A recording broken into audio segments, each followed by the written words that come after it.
Throughout the day, we have been functioning in that state of deficiency.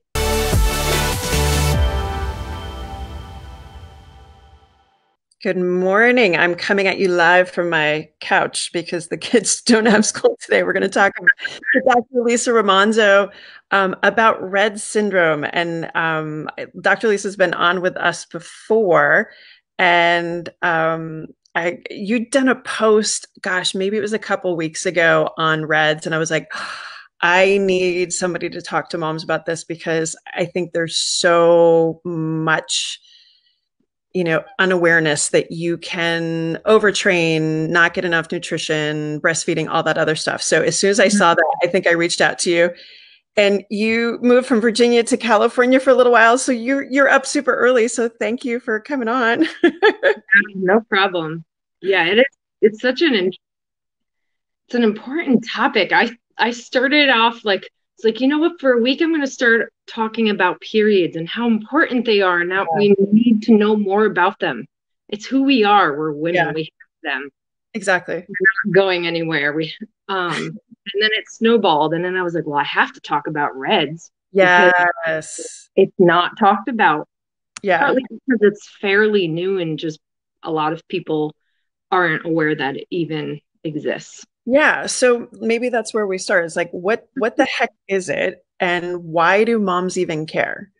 So it's pretty much like it's an imbalance between, or the difference between energy input and then the energy output. And it's distributed throughout the day. So it's not just for, it is for sport. That's why it's called relative energy deficiency in sport, because we see it coming up in a lot of people who are doing sports and Yeah. expending a lot of energy. But we also know that we're expending energy throughout the day for homeostasis, for everything that we're doing. We're chasing kids, we're cleaning Yeah. up, paint off carpets, we're vacuuming up glitter. I mean, who knows what we're doing throughout the So day? better. We're teachers, we're on our feet, we're nurses, we're like Yeah. there's a lot going on and our bodies need that energy. And if it's not getting that energy, then things happen. Um, there's there's either we're either consciously or subconsciously restricting food.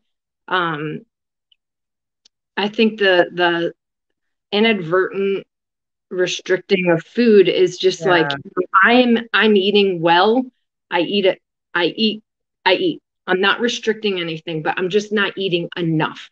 Yep. You know, you're the mom on the go. And at 3 o'clock after you do your run that lunchtime, because that's that little time that you have, you're like, oh shit, I didn't eat since Yeah. breakfast. So you have gone that whole day running around doing whatever you're doing. You worked out, and now it's 3 o'clock in the afternoon and you haven't eaten. And Yeah. that, so now your body has been functioning in a state of deficiency for that time.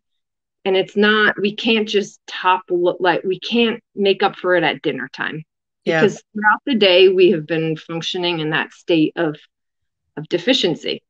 um Appetite isn't a sensitive indicator for eating. We have to be Yeah. strategic about eating. You have to eat, especially for the people who are expending a lot of energy, the high endurance. You are out on your bike for hours or you're running. Yeah. It's really important to get what you need to fuel your body for that. Um, Definitely. and appetite is suppressed when you are at those higher levels. Isn't So that you funny? have to. You're It's like, no, so I hard. actually need more food, but you don't know this. Yeah, I mean, when you're in marathon training, you come home and you're just like, your stomach might be a little bit in knots. You don't want to Yeah. eat. You have to But eat. that's when you should. Yeah. Yeah. Um, So for a mom, like we know energy expenditure, cleaning the glitter, breastfeeding, like I distinctly remember, especially after I had my second, like you're nursing one, you're taking the other to the park while one's in the stroller and you realize you forgot to eat, so you eat those stupid puffs, which yeah. I don't think there's any nutritional value in them, but you feel like you're eating something. And then you just kind of forget, and you feed everyone else, and Yeah. then you Yeah. eat like the You leftover eat the crusts. scraps from your peanut butter Yeah. and jelly that your kid had. And we And you're all like, joke oh, about okay. it. Yeah, we all joke about it. We're like, that's my diet, that sort of thing. But like Yeah. that's I think that's the inadvertent kind, but I think then there's also the other kind that like the pressure to look insta perfect Yeah. and the pressure to be like, I need to lose the baby weight. Talk That to me. historically, we know you want to lose weight, then you need to drop your calories, you need to increase your exercise. It's no, no. Not when you're You nursing. need you No. need to Yeah. eat. Yes. And if you're nursing, that's not gonna fly. Yep. You have to fuel for nursing and for sport. I mean, it's crazy. Well, I think, so many of us, I think, that have been active our whole lives. I don't know that we ever learned how to properly fuel anyway. Mm-mm. And it was really interesting. You and I were both watching. There was a live with Annie Daughter and Stacey Sims a couple days ago, Mhm. talking about postpartum nutrition. And Annie Daughter is, I think she's like 2 or 3 time fittest woman in the world, and she just had a baby. And that woman clearly knows her caloric intake, and she's learning all this stuff about how to train for CrossFit and be in postpartum and get ready for the games next year and that sort of thing. Like this is a person that she knows how to fuel her body and really had to fight to figure out how to fuel it and still do what she wanted to do and still nurse her baby and do all this other stuff. So if the athletes, like the high level athletes are having trouble, how Yeah. are we supposed to figure this out? Yeah. And that's the thing. I mean, it's seen in everyone. It's in the elites, and it's in the recreational runner. You don't have to be that really, really real thin or super, super fit person to have it. It can happen to anyone. It happened to me. I'm pretty sure when I was training for New York City, I towards the end, I was seeing all these mood shifts. I was super moody. I was sleeping terribly.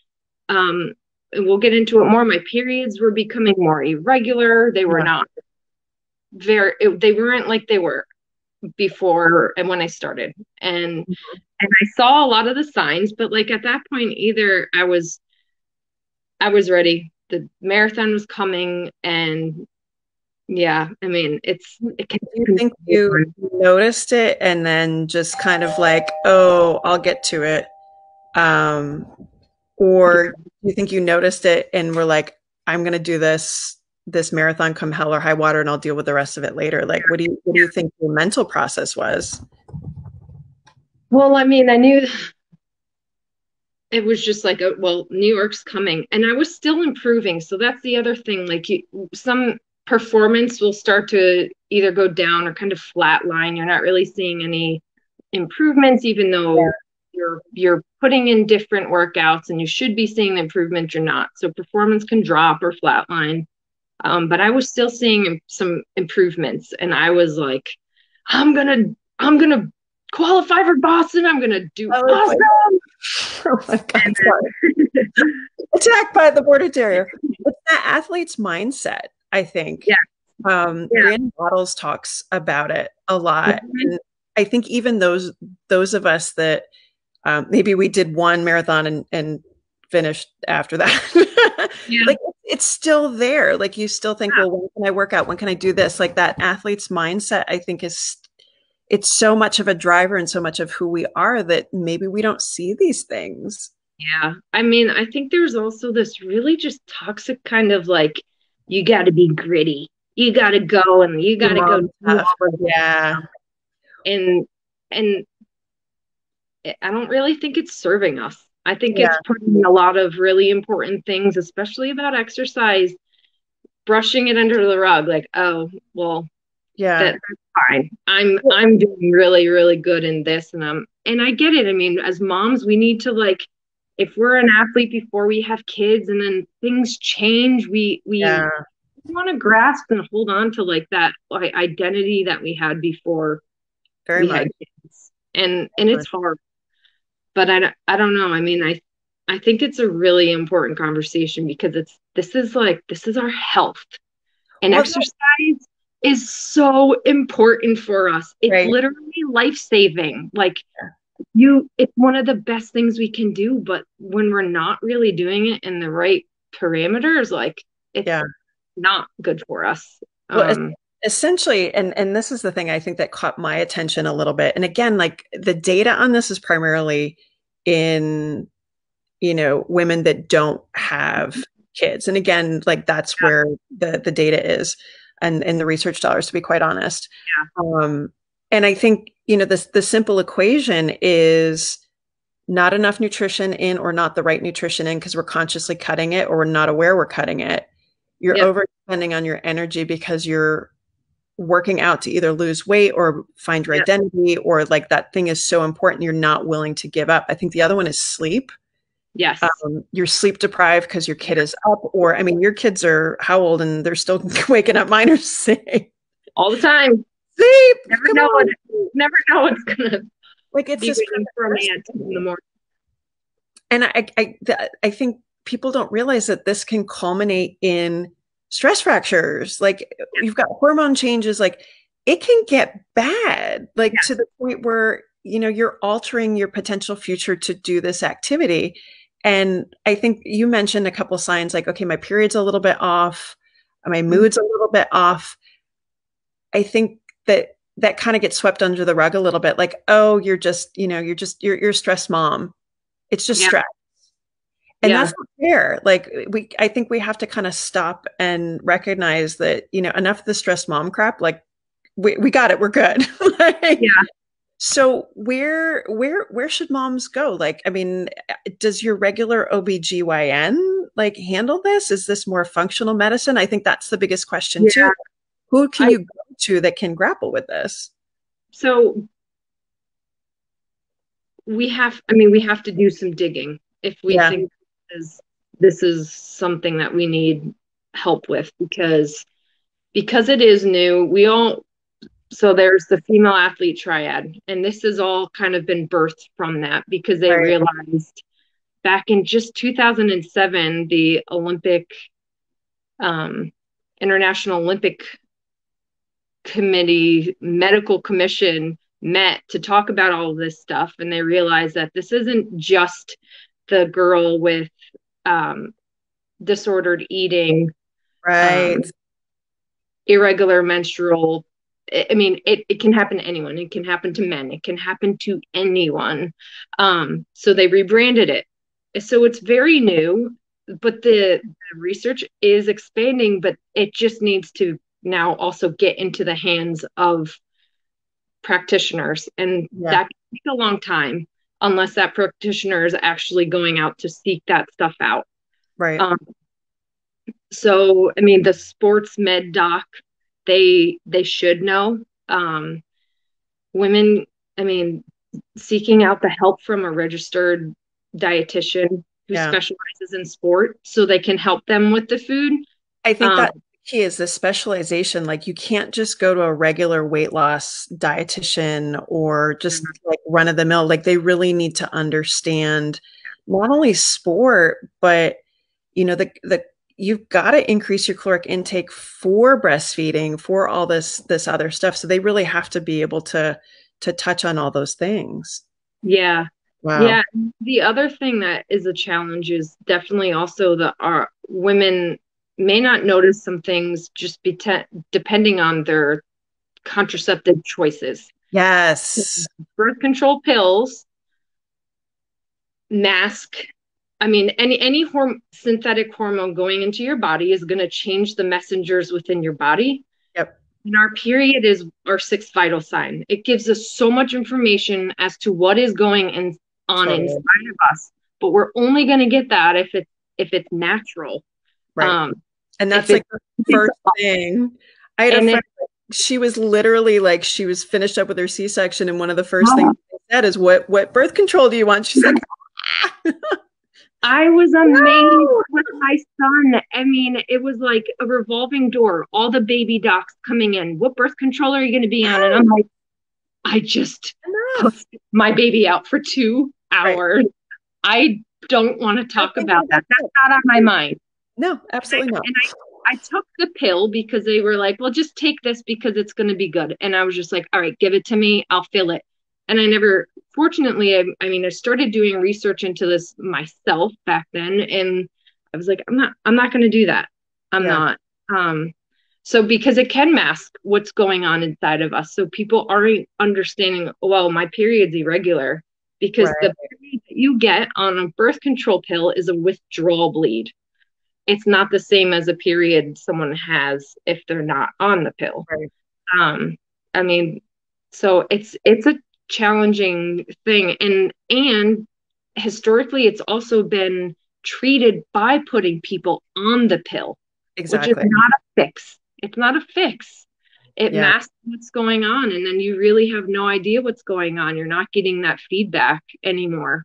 Yeah. Um, I talked to Dr. Jill Krapp, who's here locally, and she's at the Center for Vulvovaginal Disorders. So she actually sees a lot of women that have pelvic issues related to long-term birth control use and lower estrogen and yeah, testosterone and that sort which of is thing. going to go into the bone health. Exactly. Not just Exactly. bone Yep. health there. Yeah, I mean, Yeah.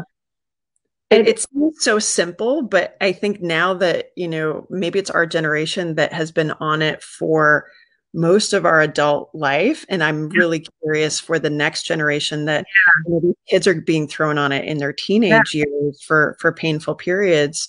yeah, Uh, or painful periods, or their period hasn't come yet. They're yeah, late, and exactly. you're like, "Yo, well, here, go on a pill. Now you have your Yeah. period." No, Yeah. No, no. stay tuned on that.